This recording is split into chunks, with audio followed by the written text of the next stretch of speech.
Hello friends, दीक्षा इसमें आपका स्वागत है। परीक्षा मंथन करंट अफेयर्स के सीरीज में आज का हमारा टॉपिक है बिहार बजट। आज का सीरीज काफी इम्पोर्टेंट है क्योंकि बिहार बजट से क्वेश्चन बीपीएससी के एग्जाम में पूछे जाते हैं। परीक्षा मंथन के बुक में राष्ट्रीय, अंतर्राष्ट्रीय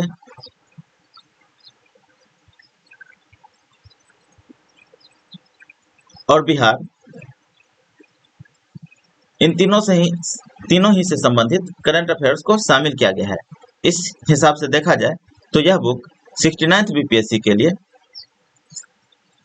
काफी महत्वपूर्ण है और इस बुक को आप लोगों को जरूर पढ़नी चाहिए। आज का जो हमारा वीडियो है यह 3rd वीडियो है। इससे पहले 2 वीडियो हमारे YouTube चैनल पे अपलोड कर दिया गया है। आप प्लेलिस्ट में जाकर के वहां से इन दोनों वीडियो को देख सकते हैं। साथ ही इस वीडियो के डिस्क्रिप्शन में इन दोनों ही वीडियो का लिंक दे दिया जाएगा। तो आइए चलते हैं बिहार बजट की तरफ। 28 फरवरी 2023 को बिहार के वित्त मंत्री, उस समय वित्त मंत्री कौन थे? विजय कुमार चौधरी, ने वित्तीय वर्ष 2023-24 के लिए 2,61,885.4 लाख करोड़ रुपए का बजट पेश किया, जिसमें युवाओं, महिलाओं से लेकर नौकरी पेशा और राज्य की जनता के अंतिम व्यक्ति तक को लाभ पहुंचाने की बात की गई है। बजट मुख्य बिंदु। विदित हो कि पिछले 10 वर्षों में बिहार की अर्थव्यवस्था लगभग 3 गुनी हो गई है। राज्य का सकल घरेलू उत्पाद 2011-12 में 47 लाख करोड़ रुपए था, जो 2022-23 में बढ़कर 6.75 लाख करोड़ रुपए हो गया है, अर्थात 675 लाख करोड़ रुपए हो गया है। 2023-24 के लिए बिहार का सकल घरेलू उत्पाद जीएसडीपी मौजूदा कीमतों पर 8.59 लाख करोड़ रुपए होने का अनुमान है, जो 2022-23 7.89 लाख करोड़ रुपए की तुलना में 8.9% की वृद्धि है। 2023-24 में व्यय ऋण चुकौती को छोड़कर 2,38,327 करोड़ रुपए होने का अनुमान है, जो 2022-23 के संशोधित अनुमान से 12% कम है। इसके अलावा राज्य को 23,559 करोड़ रुपए का कर्ज भी चुकाना होगा। 2022-23 में व्यय ऋण भुगतान को छोड़कर बजट अनुमान से 21% अधिक होने का अनुमान है।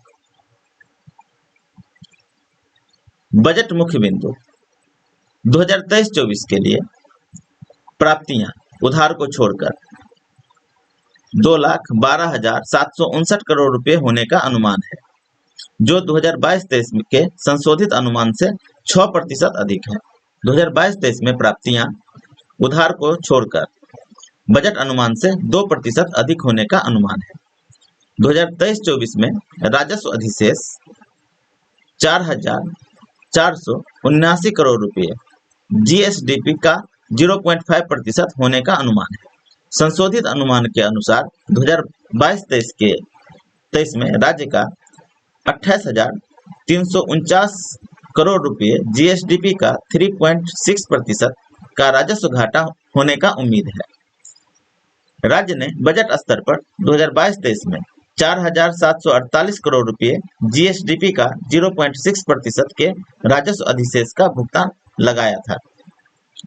2023-24 में राजकोषीय घाटा जीएसडीपी का 3% 25,568 करोड़ रुपए लक्षित है। 2022-23 में संशोधित अनुमान के अनुसार राजकोषीय घाटा जीएसडीपी का 8.8% होने का उम्मीद है, जो जीएसडीपी के 3.5% के बजट अनुमान से काफी अधिक है। यह देखते हुए कि 2022-23 के लिए अनुमत राजकोषीय घाटे की सीमा जीएसडीपी का 4% है, संशोधित अनुमान कायम रहने की संभावना नहीं है। नीति की मुख्य बातें। कृषि कृषि के क्षेत्र में कई मिशन शुरू करने का प्रस्ताव है। बाजरा मिशन, बिहार बाजरा मिशन, बिहार दलहन और तिलहन विकास मिशन, फसल विविधता मिशन, ये तीनों मिशन शुरू करने का प्रस्ताव है। बिहार बाजरा मिशन, बिहार दलहन और तिलहन मिशन, बिहार फसल विविधता मिशन। दलहन और तिलहन पर विशेष फोकस के साथ चौथा कृषि रोडमैप लागू किया जाएगा। राज्य के कृषि बाजार यार्डों के बुनियादी ढांचे को आधुनिकीकरण किया जाएगा। भूजल संरक्षण, भूजल संरक्षण के लिए उत्कृष्टता केंद्र स्थापित किया जाएगा। सरकारी भर्ती, बिहार लोक सेवा आयोग, कर्मचारी चयन आयोग और तकनीकी सेवा आयोग द्वारा कुल 63,900 पदों को भरने के लिए अधियाचना दी गई है। पुलिस में 75,548 पदों के सृजन को मंजूरी दी गई है। युवाओं के लिए बजट में क्या क्या किया गया है? बिहार सरकार 10 लाख युवाओं को रोजगार देगी। युवाओं को सरकारी नौकरी दिए जाने के अलावा स्वावलंबन और उनमें आत्मविश्वास पैदा कर रोजगार सृजन किया जाएगा। खेलकूद को बढ़ावा देने के लिए राजगीर में खेल विश्वविद्यालय की स्थापना की जा रही है। साइकिल योजना के लिए 50 करोड़, बालिका प्रोत्साहन योजना के लिए 100 करोड़ और पोशाक के लिए 100 करोड़ दिए जाएंगे। नारी सशक्तिकरण योजना के लिए 60 करोड़ रुपए की व्यवस्था की गई है। इसके अलावा 10वीं पास छात्राओं की छात्रवृत्ति के लिए 94 करोड़ रुपए का प्रावधान रखा गया है। वहीं पटना मेडिकल कॉलेज के लिए 5540 करोड़ राशि निर्धारित की गई है। बिहार विद्यालय परीक्षा समिति की मैट्रिक परीक्षा में प्रथम श्रेणी में उत्तीर्ण होने वालों के लिए 5 करोड़ रुपए का प्रावधान किया गया है। बिहार बजट 2023 में शहरी क्षेत्रों में बाईपास बनाने और ऊर्जा के क्षेत्र में 3323 करोड़ रुपए का प्रावधान किया गया है। बजट में सौर ऊर्जा को बढ़ावा देने के लिए वाटर हार्वेस्टिंग सिस्टम लगाने वाले को होल्डिंग टैक्स में 5% की छूट का प्रावधान किया गया है। नवाचार को बढ़ावा देने के लिए बिहार सरकार नई स्टार्टअप नीति लेकर आएगी। कई कन्या महाविद्यालयों के निर्माण के लिए बजट में व्यवस्था की गई है। बिहार की अर्थव्यवस्था, जीएसडीपी 2021-22 में बिहार की जीएसडीपी स्थिर कीमतों पर पिछले वर्ष के निम्न आधार से 11% बढ़ने का अनुमान है। 2020-21 में बिहार की जीएसडीपी 3.2% की गिरावट आई थी। इसकी तुलना में राष्ट्रीय सकल घरेलू उत्पाद 2020-21 में 5.8% के संकुचन के बाद 2021-22 में 9.1% की धीमी दर से बढ़ने का अनुमान है। पहले संशोधित अनुमान के अनुसार और 28 फरवरी 2023 को जारी दूसरे संशोधित अनुमान के अनुसार क्रमशः क्षेत्र 2021-22 में कृषि, विनिर्माण और सेवा क्षेत्रों का बिहार की अर्थव्यवस्था में क्रमशः 26%, 15% और 59% का योगदान देने का अनुमान है। 2021-22 में कृषि क्षेत्र में कितना का अनुमान है? 26%, विनिर्माण में 15% और सेवा क्षेत्र में 59%। बेरोजगारी, आवधिक श्रम बल सर्वेक्षण जुलाई 2021 से जून 2022 के अनुसार बिहार में बेरोजगारी दर 6% थी, जो राष्ट्रीय स्तर पर बेरोजगारी दर 4.1% से अधिक है। 15 से 29 वर्ष के आयु वर्ग के लिए बिहार में बेरोजगारी दर 20.1% थी, जो राष्ट्रीय स्तर 12.4% से अधिक थी।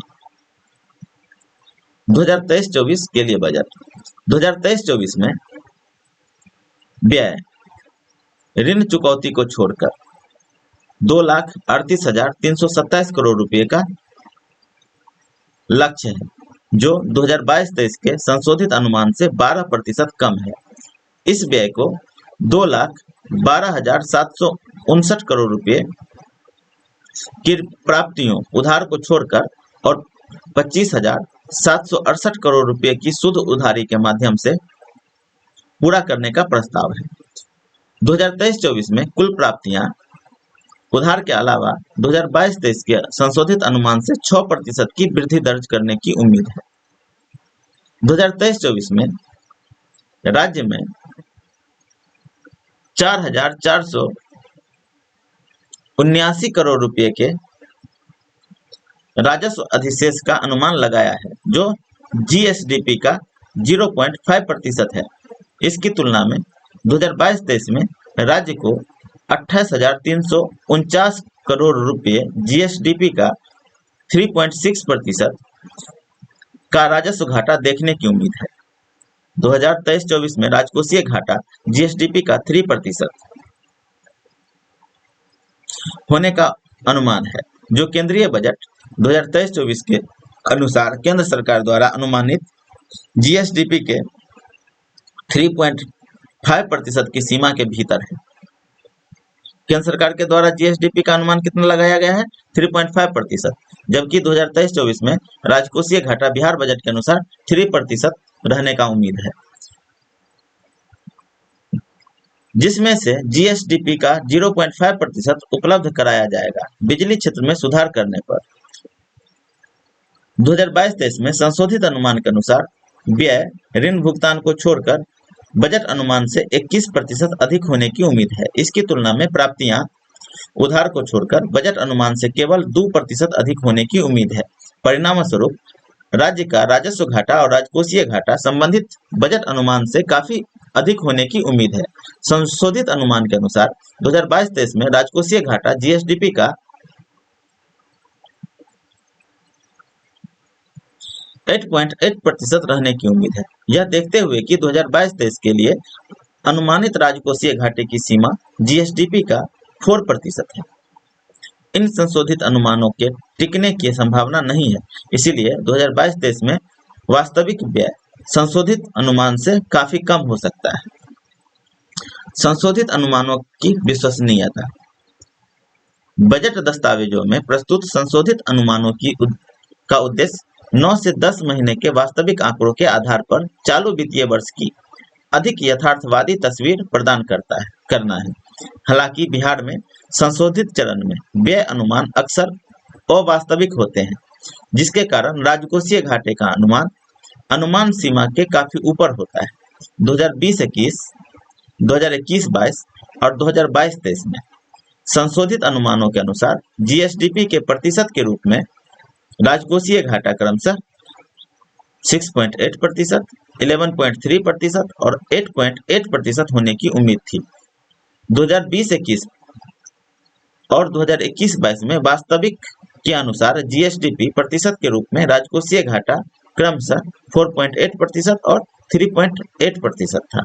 अनुमान लगाया गया था आपको 2020-21 में 6.8% था, लेकिन एक्चुअल में 4.8% जीएसडीपी का राजकोषीय घाटा रहा।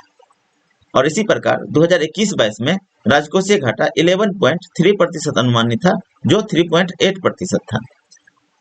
2021-22 के लिए संशोधित चलन में व्यय अनुमान बजट अनुमान का 18% अधिक था। हालांकि 2021-22 में वास्तविक व्यय बजट 12% कम है। इस चार्ट में वही चीज दिया गया है जो पीछे दिया गया था, तो आप लोग इसको देख लेंगे। इसका स्क्रीनशॉट ले लीजिए और इनको देख लीजिएगा। नेक्स्ट है 2023-24 में व्यय।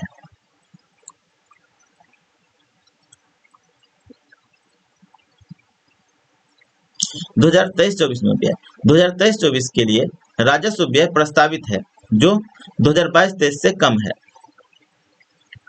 इसमें वेतन, पेंशन, ब्याज 2,07,848 करोड़ रुपए संशोधित अनुमान से 9% अनुदान और सब्सिडी पर होने वाले खर्च शामिल हैं। 2022-23 में राजस्व व्यय बजट अनुमान से 19% अधिक रहने का अनुमान है। 2023-24 के लिए पूंजी परिव्यय 29,257 करोड़ रुपए प्रस्तावित है, जो 2022-23 के संशोधित अनुमान से 26% कम है। पूंजीगत परिव्यय परिसंपत्तियों के निर्माण पर होने वाले व्यय को दर्शाता है। 2022-23 में संशोधित अनुमान के अनुसार पूंजी परिव्यय बजट अनुमान से 33% अधिक होने की उम्मीद है। प्रतिबद्ध व्यय किसी राज्य के प्रतिबद्ध व्यय में वेतन, पेंशन और ब्याज के भुगतान पर व्यय शामिल है। 2023-24 में बिहार में प्रतिबद्ध व्यय पर 78,910 करोड़ रुपए खर्च होने का अनुमान है, जो इसकी राजस्व प्राप्तियों का 37% है। इसमें वेतन, राजस्व प्राप्तियों का 15%, पेंशन 14% और ब्याज 9% पर खर्च शामिल है। 2022-23 में औसतन राज्यों ने अपनी राजस्व प्राप्तियों का 54% प्रतिबद्ध व्यय मदों के लिए आवंटित किया था। बिहार में कम प्रतिबद्ध व्यय मुख्य रूप से वेतन पर कम खर्च के कारण है। 2023-24 में पेंशन और ब्याज भुगतान में पिछले वर्ष की तुलना में क्रमशः 16% और 13% की वृद्धि होने की उम्मीद है, जबकि वेतन पर व्यय 4% बढ़ने की उम्मीद है। क्षेत्रवार व्यय 2023-24 में क्षेत्रों पर कुल व्यय का 66% हिस्सा नीचे सूचीबद्ध क्षेत्रों का है। अन्य राज्यों के साथ मुख्य क्षेत्रों पर बिहार के व्यय की तुलना अनुबंध में दिखाई गई है। 2023-24 में प्राप्तियां 2023-24 के लिए कुल राजस्व प्राप्तियां 2,12,327 करोड़ रुपये होने का उम्मीद है, जो 2022-23 के संशोधित अनुमान से 6% अधिक है। इसमें 56,212 करोड़ रुपये 26% है राज्य अपने संसाधनों से जुटाएगा और 1,56,115 करोड़ रुपये जो कि 74% है केंद्र से आएगा।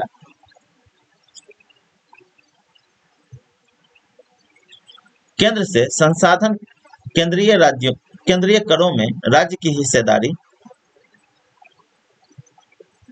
राजस्व प्राप्तियों का 49% है और अनुदान राजस्व प्राप्तियों का 25% के रूप में होगा।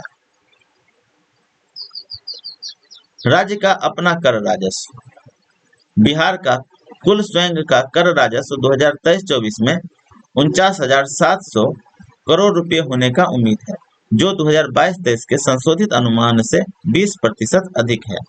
जीएसडीपी के प्रतिशत के रूप में स्वयं का कर राजस्व 2023-24 में 5.8% अनुमानित है। 2022-23 के लिए राज्य ने बजट स्तर पर इस अनुपात का अनुमान 5.6% लगाया था। हालांकि संशोधित अनुमान के अनुसार यह कम अर्थात 5.2% होने की उम्मीद है। केंद्र से स्थानांतरण 2023-24 में केंद्रीय करों में राज्य की हिस्सेदारी 1,02,737 करोड़ रुपये अनुमानित है, जो 2022-23 के संशोधित अनुमान से 8% अधिक है। 2023-24 के लिए केंद्र के अनुदान के रूप में प्राप्तियां अनुदान के रूप में कितना प्राप्त होगा तो 53,378 करोड़ रुपये, जो पिछले वर्ष की तुलना में 8% कम है। कम अनुदान का एक प्रमुख कारण जून 2022 में जीएसटी क्षतिपूर्ति अनुदान का बंद होना है। 2023-24 में राज्य जीएसटी एसजीएसटी स्वयं के कर राजस्व का सबसे बड़ा स्रोत होने का अनुमान है, जो कुल का 63% योगदान देता है। एसजीएसटी राजस्व 2022-23 के संशोधित अनुमान 26% बढ़ने का अनुमान है। 2022-23 में बजट अनुमान की तुलना में किसी भी कर स्रोत से राजस्व में कोई बदलाव की उम्मीद नहीं है। 2022-23 में के बजट में भी इसी तरह की प्रवृत्ति देखी गई, जहां 2021-22 में स्वयं के कर स्रोतों से राजस्व का संशोधित अनुमान बजट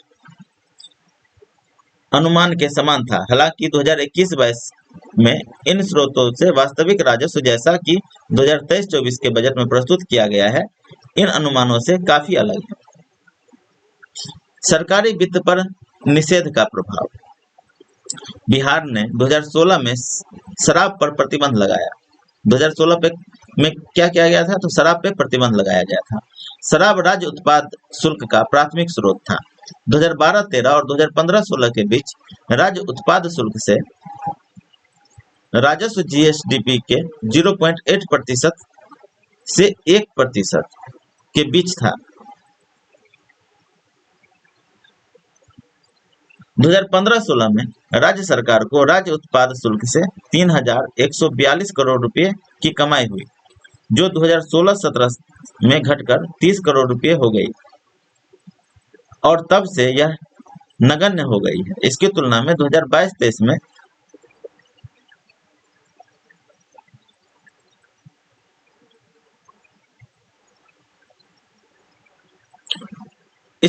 इसकी तुलना में 2022-23 में राज्यों ने राज्य उत्पाद शुल्क से जीएसडीपी का लगभग 1% राजस्व और राजस्व का औसत बजट रखा है।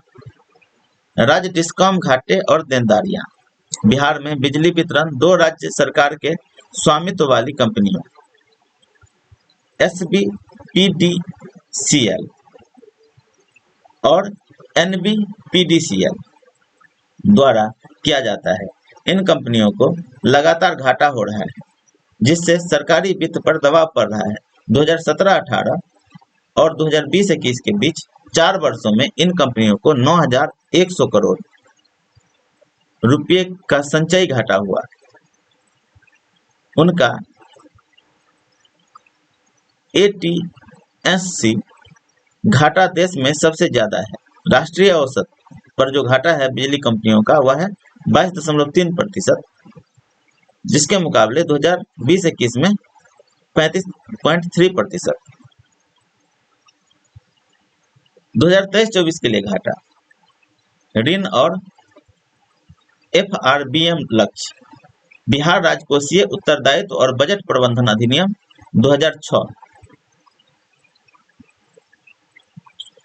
राज्य सरकार की बकाया देनदारियां, राजस्व घाटे और राजकोषीय घाटे को उत्तरोत्तर कम करने के लिए वार्षिक लक्ष्य प्रदान करता है। राजस्व अधिशेष। यह राजस्व प्राप्तियों और राजस्व व्यय का अंतर है। राजस्व अधिशेष का अर्थ है कि सरकार का राजस्व उन खर्चों को कवर करने के लिए पर्याप्त है जो इसकी संपत्ति में वृद्धि नहीं करते हैं या इसकी देनदारियों को कम नहीं करते हैं। बजट में 2023-24 में 4,479 करोड़ रुपए जीएसडीपी का 0.5% के राजस्व अधिशेष का अनुमान है।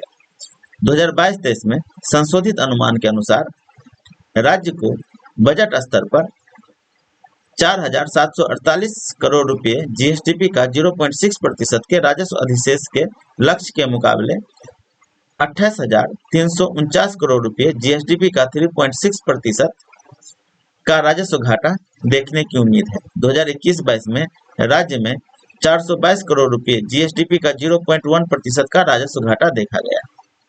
राजकोषीय घाटा। यह कुल प्राप्तियों पर कुल व्यय का आधिक्य है। राजकोषीय घाटा किसे कहा जाता है? तो कुल प्राप्तियों पर कुल व्यय का आधिक्य। और राजस्व घाटा होता है राजस्व प्राप्तियां और राजस्व व्यय का अंतर। यह अंतर सरकार द्वारा उधार लेकर भरा जाता है और कुल देनदारियों में वृद्धि होती है। 2023-24 में राजकोषीय घाटा जीएसडीपी का 3% रहने का उम्मीद है। यह केंद्रीय बजट के अनुसार 2023-24 के लिए केंद्र सरकार द्वारा अनुमानित जीएसडीपी के 3.5% की सीमा के भीतर है, जिसमें से जीएसडीपी का 0.5% बिजली क्षेत्र में सुधार करने पर उपलब्ध कराया जाएगा। संशोधित अनुमान के अनुसार 2022-23 में राज्य का राजकोषीय घाटा जीएसडीपी का 8.8% होने की उम्मीद है, जो जीएसडीपी के 3.5% के बजट अनुमानित से काफी अधिक है। यह 2022-23 के लिए केंद्र सरकार द्वारा अनुमानित 4% की सीमा, जिसमें से जीएसडीपी का 0.5% बिजली क्षेत्रों में सुधार करने पर उपलब्ध हो जाता है, से भी काफी अधिक है। इसीलिए इसके अतिरंजित होने की पूरी संभावना है।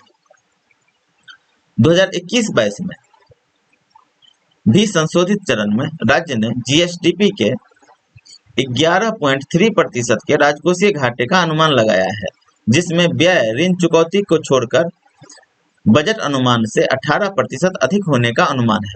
हालांकि 2023-24 बजट में प्रस्तुत वास्तविक आंकड़ों के अनुसार 2021-22 में राजकोषीय घाटा जीएसडीपी का 3.8% था। केंद्र सरकार द्वारा अनुमत जीएसडीपी का 4.5% की सीमा के भीतर है। बकाया देनदारियां 2023-24 के अंत में राज्य की बकाया देनदारियां जीएसडीपी का 37.8% होने का अनुमान है। 2020-21 और 2021-22 में व्यय के वित्त पोषण के लिए उधार पर बढ़ती निर्भरता के कारण हाल के वर्षों में बकाया देनदारियां बढ़ी है।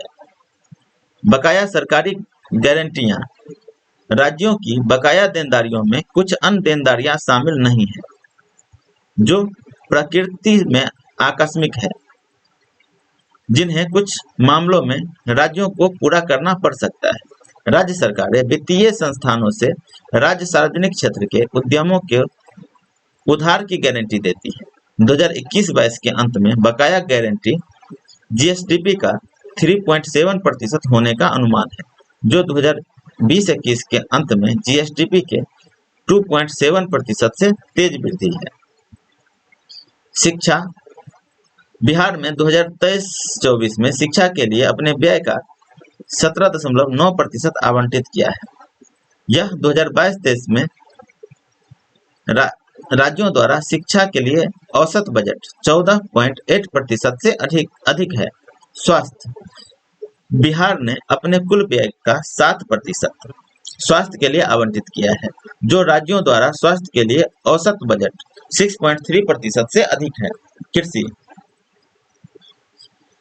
बिहार ने अपने व्यय का 3.3% कृषि के लिए आवंटित किया है। यह राज्यों द्वारा कृषि के लिए औसत आवंटन 5.8% से काफी कम है। शिक्षा पर जो खर्च है वह अधिक है, स्वास्थ्य पर अधिक है अन्य राज्यों की तुलना में, किंतु कृषि पर जो व्यय है वह अन्य राज्यों की तुलना में कम है। ग्रामीण विकास बिहार ने 2023-24 में ग्रामीण विकास के लिए अपने बजट का 10.7% आवंटित किया है। यह राज्यों द्वारा औसत बजट 5.7% से काफी अधिक है। पुलिस बिहार ने अपने कुल व्यय का 4.9% पुलिस को आवंटित किया है, जो राज्यों द्वारा पुलिस के औसत व्यय 4.3% से अधिक है।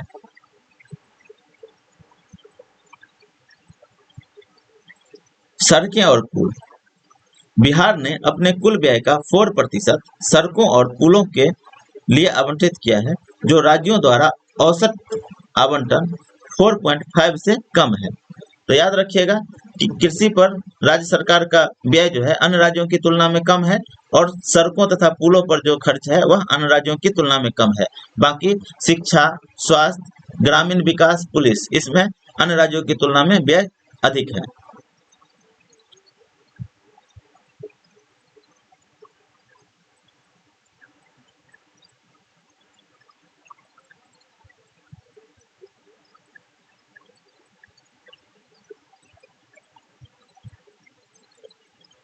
यह सब इतना इम्पोर्टेंट नहीं है, जो पीछे हुआ है उसी का इसमें डाटा बना के दिया गया है।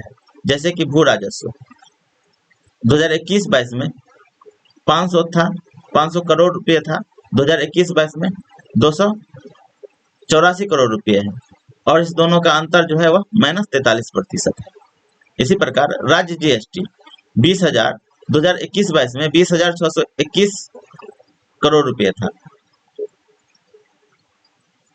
जो कि 2021-22 में घट के 19,264 करोड़ रुपये हो गया है, और यह -7% कम है। वाहनों पर कर, वाहन पर जो कर आता है यह राज्य का स्वयं के कर राजस्व है। वाहनों पर कर 2021-22 में 2500 करोड़ रुपए था, जो कि 2021-22 में 2475 करोड़ 2475 करोड़ रुपए हो गया है, जो 1% कम है। स्टाम्प शुल्क और पंजीकरण शुल्क से आय 2021-22 में 5000 करोड़ रुपए था, जो कि 2021-22 में बढ़ के 5224 करोड़ रुपए हो गया और यह 4% अधिक है। बिक्री कर या वैट, तो बिक्री कर से राजस्व कितना आया? 2021-22 में आया था 6010 करोड़ रुपए और 2021-22 में वास्तविक आया अनुमान था इतना, लेकिन आया अनुमान था 6872 करोड़ रुपए, जो कि 14% अधिक है। इसी प्रकार बिजली पर कर और शुल्क जो है यह 250 करोड़ आने का अनुमान था, लेकिन आया कितना? तो 596 करोड़, जो कि 138% अधिक है। एक तरफ दिया गया है आपको अनुमानित और दूसरी तरफ दिया गया है वास्तविक। सेम इसमें यही है, एक तरफ अनुमानित है और एक तरफ वास्तविक है, और अनुमानित और वास्तविक दोनों के बीच कितना अंतर है, प्लस में है कि माइनस में, यह इस तरफ दिया गया है। जैसे कि प्रमुख क्षेत्रों के लिए आवंटन, किस क्षेत्र में कितना आवंटन किया गया है। कृषि एवं संबंध गतिविधियां, इसमें 7604 करोड़ रुपए आवंटन का अनुमान था, किंतु हुआ कितना? तो 3428 करोड़ रुपए, जो कि 55% कम है। जल आपूर्ति एवं स्वच्छता, इसमें 4990 करोड़ रुपए इस क्षेत्र में आवंटित किया जाना था, लेकिन वास्तविक में हुआ कितना? तो 2918 करोड़, जो कि -42% है। पुलिस में 11,558 करोड़ रुपए आवंटित करना था, किंतु हुआ वास्तविक में 8,875 करोड़ रुपए, जो कि 23% कम है। आवास के क्षेत्र में 9,075 और यह अनुमानित है और वास्तविक है 7,112, जो कि 22% कम है। ग्रामीण विकास में 24,156, यह ग्रामीण विकास आप याद रखेंगे। ग्रामीण विकास में आवंटित करना था 24,156, लेकिन हुआ कितना? 9,095, जो कि 21% कम है। शहरी विकास 6,853 और हुआ 5,587, जो कि 18% कम है। स्वास्थ्य एवं परिवार कल्याण, ये इसको भी याद रखेंगे। स्वास्थ्य एवं परिवार कल्याण में 13,012 करोड़ रुपए आवंटित करने थे, लेकिन आवंटित किया गया 11,510 करोड़, जो कि 12% कम है। शिक्षा, खेल, कला एवं संस्कृति 39,467 करोड़ रुपए आवंटित करने थे, किंतु हुआ 35,530 करोड़, जो कि 10% कम है।